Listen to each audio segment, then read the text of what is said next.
আসসালামু আলাইকুম ভিউয়ার্স, কেমন আছেন সবাই? আশা করি যে যেখানে আছেন সুস্থ আছেন, ভালো আছেন। আলহামদুলিল্লাহ আমি আমার পরিবারের সবাইকে নিয়ে অনেক ভালো আছি। শুরু করতে যাচ্ছি নতুন আরেকটি ব্লগ, আশা করি ভালো লাগবে। সকালবেলা আমি একটা নাস্তা বানাবো। তো এখান থেকে কিছু ফ্রেশ আ ধনিয়া পাতা নিয়ে যাচ্ছি। আর ধনিয়া পাতাগুলা দেখে এত ভালো লাগছিল, এত সুন্দরভাবে হয়েছে মাশাআল্লাহ। আমার ব্যাকইয়ার্ডে তেমন একটা জায়গা নেই। আর জায়গা থাকলেও রোদ আসে না। আমি কয়েকটা বাকেটে এমনিতেই ধনিয়া বীজ রেখেছিলাম। কিন্তু দেখা যায় এত সুন্দর করে উঠেছে মাশাআল্লাহ। তো এখান থেকে আমার যতটুকু দরকার ততটুকু আমি কেচি দিয়ে কেটে নিয়ে যাচ্ছি। আর এইদিকে আবুল সাফওয়ানকে নার্সারিতে দিব। তো ওনারা ২ জনও রেডি হয়ে গেছেন। আজকে মাশাআল্লাহ খুবই সুন্দর একটা ওয়েদার, রোদ উঠেছে। ঈদের ২-৩ দিন পর কিন্তু খুবই ভালো একটা ওয়েদার ছিল।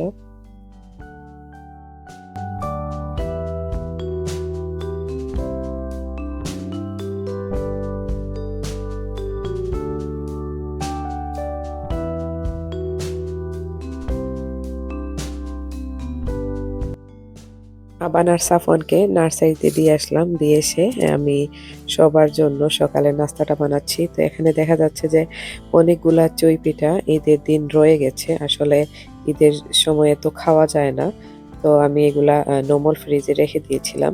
তো আজকে চিন্তা করলাম যে সবার জন্য সকালের নাস্তাটা বানিয়ে নেই। তো এভাবে ছোট, ছোট করে কেটে নিচ্ছি। এটা কিন্তু আমাদের সিলেটের খুবই পছন্দের, সবার পছন্দের একটা নাস্তা।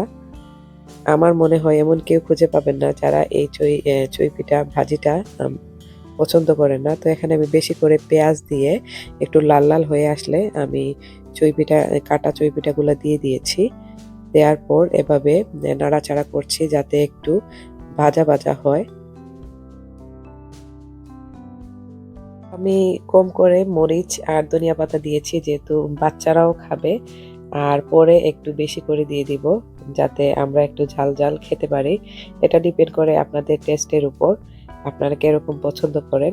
তো এখানে আমি এই যে দেখতে পাচ্ছেন একটু ভাজা, ভাজা হয়ে এসেছে। আর এখনই উপরে একটু ঘি দিয়ে তারপর নামিয়ে নিব। তো এই যে টেবিলে নিয়ে এসেছি, সবাই অলরেডি খাওয়া-দাওয়া শেষ। আর আমি আমারটুকু নিয়ে নিয়েছি। এত মজা লাগে আর সাথে যদি চা হয় তাহলে তো আর কথাই নেই। তো এইদিকে সকালবেলা ঈদের পরের দিনের এটা ব্লগ। সকালবেলা গোস্ত চলে এসেছে আমাদের কুরবানির গোস্ত। আর কুরবানির গোস্ত দেখলেই কিন্তু আলাদা একটা ভালো লাগে। মনে হয় যে আসলেই কুরবানির ঈদ। তো সবগুলো গোস্ত একসাথে ভালোভাবে মিক্স করে নিচ্ছিলেন, নিয়ে বাটিতে করে তারপর সমান করে ভাগ করে এম আমাদের আত্মীয়স্বজন যারা, যারা আছেন সবাইকে দিয়ে দিব আর আমাদের জন্য রেখে দিব। আর এইখানে আজকে যেহেতু ফ্রেশ গোস্ত এসেছে, তো আজকে একটু বেশি করে আমাদের দেশে যেভাবে বেশি করে বড় পাতিলে রান্না করা হয়, তো আমার পরিবারের জন্য যতটুকু দরকার ততটুকু আমি একটু বড় পাতিলে রান্না করব। এখানে প্রায় ৪ থেকে ৫ কেজির মতো হবে। আমি আজকে রান্না করব। তো মাংসগুলা ১ম এ একটু কেটে পরিষ্কার করে নিচ্ছি। আর আমি চাচ্ছিলাম যে মাংসগুলো একটু বড়, বড় হবে।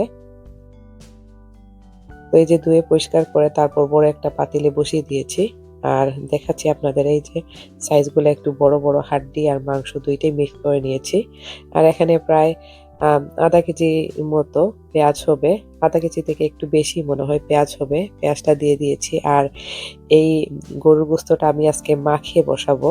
আর এখানে ফ্রেশ এই যে আদা বাটা আর রসুন বাটাটা আমি দিব। তো এখানে ৪ থেকে ৫ কেজির মতো হবে। তো আমি ভরে, ভরে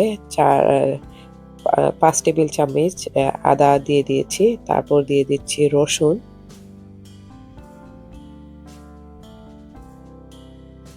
ছোটবেলা থেকে দেখে এসেছি আমার মা ঈদের দিনে বড় একটা পাতিলে রান্না করতেন। আমরা এই পাতিলটাকে বলতাম সিন্নির পাতিল।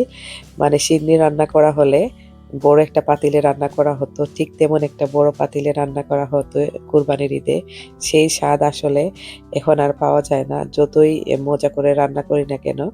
তো এখানে আমি মরিচের গুঁড়া ৩ টেবিল চামচ, হলুদের গুঁড়া ২ ভরে, ভরে দিয়েছি ২ টেবিল চামচের মতো। আর কারি পাউডার দিয়ে দিচ্ছি এখানে ৩ টেবিল চামচের মতো। ধনিয়া গুঁড়া দিয়ে দিচ্ছি আমি ৩ টেবিল চামচের মতো। আর জিরার গুঁড়া দিয়ে দিচ্ছি ৩ টেবিল চামচের মতো। আর রান্নার শেষের দিকে আমি দিব ভাজা জিরার গুঁড়া ১ চামচের মতো আর গরম মসলা। আর এখানে আস্ত গরম মসলাটাও আমি দিয়ে দিব। তো সবশেষে যেটা না দিলে নয় সেটা হচ্ছে লবণ। তো আমি এখানে পরিমাণ মতো লবণ দিয়ে দিচ্ছি। আর দিয়ে দিব অ্যা ১ কাপের মতো, ১ কাপ থেকে কম তেল। আস্ত গরম মসলার মধ্যে যে গোলমরিচটা আছে সেটা মুখের মধ্যে পড়লে খারাপ লাগে। তো আমি এখানে ১ চা চামচ পরিমাপ গোলমরিচের গুঁড়া যেটা সেটা দিয়ে দিয়েছি।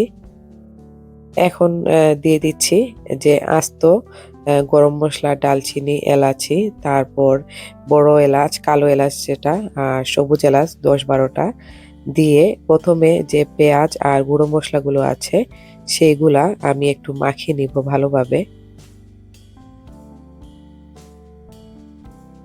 ভালোভাবে কচলিয়ে, কচলিয়ে মাখিয়ে মাংস রান্না করলে সেই মাংসের স্বাদটা কিন্তু খুবই মজা হয়। আর জানি না কেন কুরবানির মাংস যেভাবেই রান্না করেন না কেন সেটার স্বাদ কিন্তু অন্যরকম আসে। তো এই রান্নাটা করার পর সবাই খেয়ে বলেছে যে এম এত মজা হয়েছে। আমার ননদ কিন্তু ও তেমন একটা যে আমরা যে শিক বা লাম খাই সেটা তেমন পছন্দ করে না। কিন্তু কুরবানির মাংসটা খেয়ে বলেছে এত মজার হয়েছে। তো এই যে দেখেন সবকিছু আমি দিয়ে এখন প্রায় আ ১ ঘন্টার জন্য এটা বসিয়ে দিব। ১ম এ আমি হাই হিটে দিয়ে রান্না করেছি। তারপরে একটু স্লো করে দিয়েছি। তো মধ্যেখানে একটু আবারও নেড়ে-চেড়ে দিচ্ছি। মাংস থেকে অনেক ঝোল বের হয়েছে।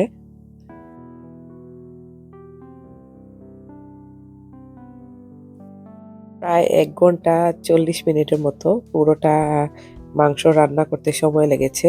তো লাস্টের দিকে আমি কিন্তু স্লো করে আরো মাংসটা কুক করেছি। এতে করে দেখা যায় যে মাংসগুলা এত বেশি সফট হয়। তো দুপুরের খাবারের টাইম হয়ে গেছে। তো আমি এখানে পাতিল থেকেই সবার জন্য অ্যা রান্না করা মাংস দিয়ে দিয়েছি। আর সবাই খেয়ে বলছিলেন যে এত মজা হয়েছে মাশাআল্লাহ কুরবানির মাংসের স্বাদ কিন্তু অন্যরকম আমি বারবারই বলি। তো এদিকে আমার জন্য আমি দুপুরের খাবারটা নিয়ে নিয়েছি। তো এতটুকুই ছিল আজকের মতো ব্লগ। আশা করি আপনাদের কাছে ভালো লেগেছে। যদি ভালো লেগে থাকে তাহলে অবশ্যই সাবস্ক্রাইব করবেন আমার চ্যানেলটা। সবাই ভালো থাকবেন।